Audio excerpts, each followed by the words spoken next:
Et bonjour, une vidéo aujourd'hui pour vous compléter un petit peu les vidéos que j'ai fait sur la maxi plaque à tamponner. Bon, celle-ci elle va pas durer très longtemps, je voulais juste vous parler un petit peu de l'outil gabarit texture.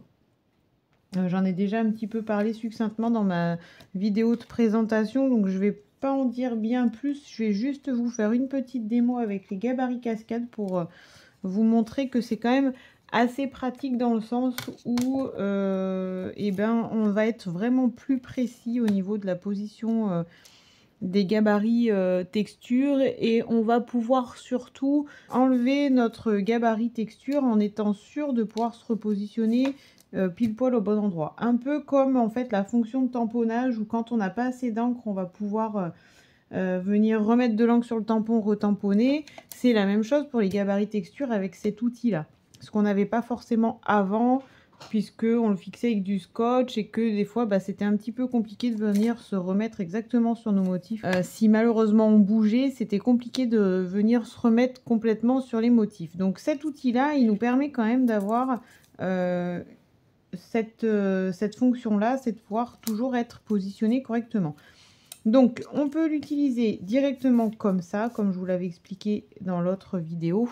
On a les deux petits picots ici, les deux petits trous dans les gabarits texture qui nous permettent de venir directement. Donc, on enlève la feuille. On vient positionner son gabarit texture, son papier en dessous. Donc, si le papier est plus petit que le gabarit texture, là, c'est vraiment top pour fixer puisque le papier est tenu par la feuille adhésive et le gabarit texture aussi. Si le papier est plus grand que le gabarit texture, rien ne vous empêche, en plus des deux petits picots, de venir mettre un petit bout de scotch repositionnable sur vos bords de gabarit texture en fonction de comment vous êtes plus à l'aise. Après, les deux petits picots me permettent déjà de bien maintenir quand même le gabarit.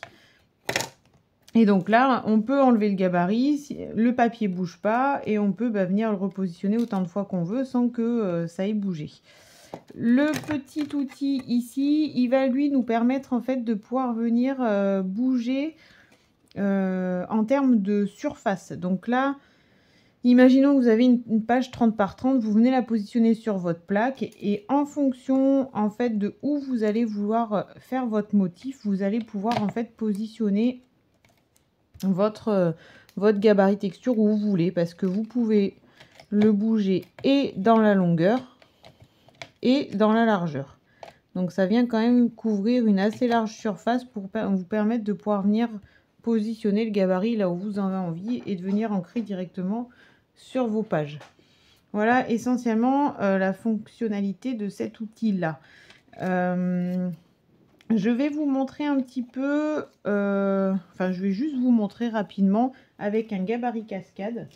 Donc l'avantage aussi de cet outil-là, c'est qu'avec les gabarits cascades, donc c'est les gabarits qu'on utilise,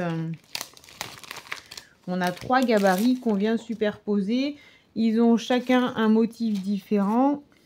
Et quand on a fini d'ancrer les 3, ça nous fait un motif qui est venu superposer. Donc avec cet outil-là, l'avantage c'est que avant il fallait qu'on fasse attention donc à bien repositionner notre gabarit en fonction du gabarit d'avant, être sûr qu'on n'avait pas bougé. Là, ça va être simple, on vient superposer les gabarits en fonction des picots et comme ça, eh ben, on n'a plus trop à réfléchir. Alors en sachant qu'on a ASA et le nom du gabarit en haut qui nous permet de voir dans quel sens on va positionner nos gabarits. Donc là, si je mets ASA sur le haut pour 1, évidemment que le deuxième, je viendrai mettre ASA sur le haut aussi. Donc je vais faire juste un petit fond avec vous que j'utiliserai sûrement après pour faire une carte. Mais là, dans l'immédiat, c'est vraiment juste pour vous montrer l'utilisation de cet outil-là que je trouve quand même pratique. C'est un petit plus de cette plaque à tamponner et je trouve que eh ben c'est pas mal. Alors je vais commencer avec une couleur. Alors j'ai pris chocolat, cuivre et mangue. Donc je vais commencer par venir ancrer avec mon chocolat. Donc là on a notre gabarit, le premier gabarit texture qu'on est venu. Alors, on met l'outil là, comme on n'a pas forcément de repères à avoir par rapport à notre plaque, on met l'outil un peu comme on veut, ou même on peut venir travailler sur les 2 petits picots là qui sont là, ça n'a pas trop d'importance.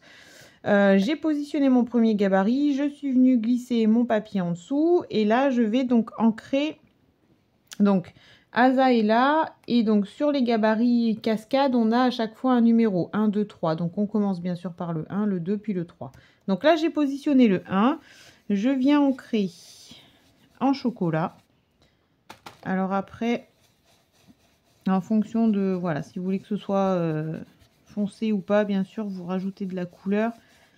Moi, je vais le faire rapidement parce que le principe, vous le connaissez. C'est vraiment, en fait, juste pour vous montrer plus, en fait, l'utilisation de l'outil que le fonctionnement du gabarit. Et si jamais vous ne connaissez pas, j'ai fait une vidéo où je l'utilise. Donc, n'hésitez pas à aller la voir. Je vous la mets, je vous mets le lien en commentaire, pardon. Voilà, donc là l'avantage c'est que on peut venir enlever son gabarit, voir se dire bah voilà, c'est bien, c'est pas bien, j'en rajoute pas, et puis et ben revenir, hop, le repositionner. On est sûr qu'on n'a pas bougé puisque notre papier est fixé et nos 2 picots nous maintiennent le gabarit en place. Voilà, donc là ouais, c'est pas mal.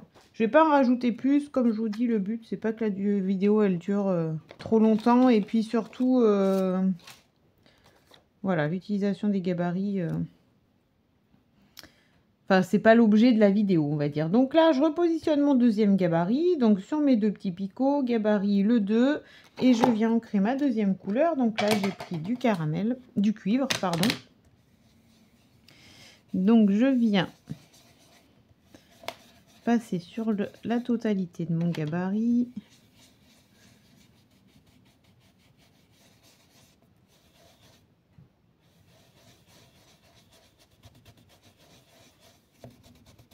Hop, un petit peu ici.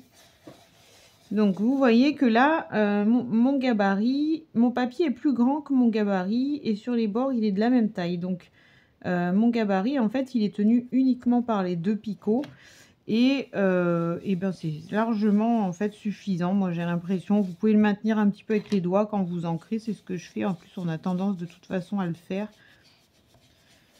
Mais voilà, si vous, de votre côté, ça vous rassure de venir mettre un petit bout de scotch en plus, bien sûr, n'hésitez pas, hein, c'est pas... ça ne mange pas de pain. Voilà, donc la deuxième couche. Et là, je me rends compte même là que j'ai oublié des petits motifs. Donc, vous voyez, l'avantage, vraiment, c'est qu'on peut venir se repositionner. C'est vraiment le plus de cet outil-là, en fait. C'est qu'on n'a pas trop à réfléchir pour repositionner nos gabarits. Voilà, j'avais oublié ces petits motifs-là. Donc voilà pour la deuxième couleur. Alors là, bien sûr, ça me fait une démarcation parce que mon gabarit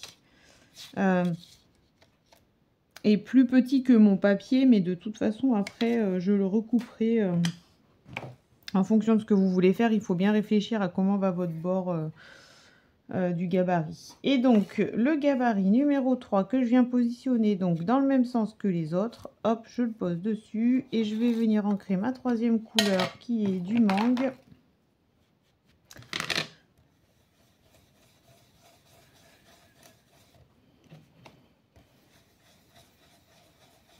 Donc on vient mettre de l'encre partout. Donc là, vous voyez, mon gabarit il tient quand même. J'essaye de voir s'il y a vraiment nécessité de fixer plus, mais en fait il le tient, ça tient très bien. Il n'y a pas trop de risque de bouger.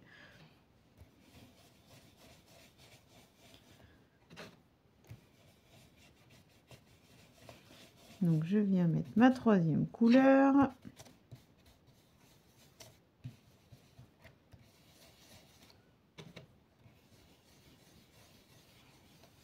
Hop, sur le dernier motif.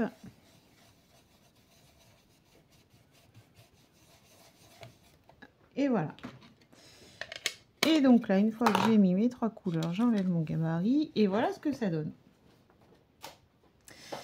Donc voilà, c'était voilà, juste une vidéo rapide pour vous présenter l'outil. En même temps, ça me permet de vous montrer quand même que les gabarits, les trios de gabarits, ils sont vraiment quand même très chouettes. J'aime beaucoup pouvoir superposer comme ça des motifs et faire plusieurs couleurs. Le résultat est vraiment très joli. Voilà, je verrai ce que je fais de ce fond parce que je ne vais pas le jeter, évidemment. Je vais l'utiliser. J'y réfléchirai pour une page ou pour une carte, je verrai. C'était pas le but de la vidéo, mais voilà, c'est un petit plus. Ça vous montre en plus l'utilisation des gabarits trio. Mais c'était surtout pour vous montrer que cet outil il nous permet de pouvoir se positionner, d'être bien maintenu pour que quand on encre, il n'y ait pas trop de soucis et qu'on puisse se repositionner facilement sur nos motifs. Voilà, c'est tout ce que j'ai à dire de plus sur cet outil. Comme je vous l'avais dit dans la précédente vidéo, pour les anciens gabarits texture, pour celles qui en ont déjà beaucoup comme moi, ils ont sorti un petit système qui va permettre de venir accrocher quand même votre gabarit à nos picots. Comme ça vous permet quand même de pouvoir utiliser la plaque même si vous avez les anciens gabarits texture. Voilà, je pense avoir tout dit sur cette vidéo. C'était rapide, mais je pense que j'ai dit l'essentiel. J'espère ne rien oublier. Voilà, comme d'habitude, si vous avez des questions, n'hésitez pas. J'y répondrai bien sûr avec plaisir. N'hésitez pas à liker ma vidéo si elle vous a apporté quelque chose, j'espère en tout cas. Et puis, je vous souhaite une belle soirée et je vous dis à bientôt dans une prochaine vidéo.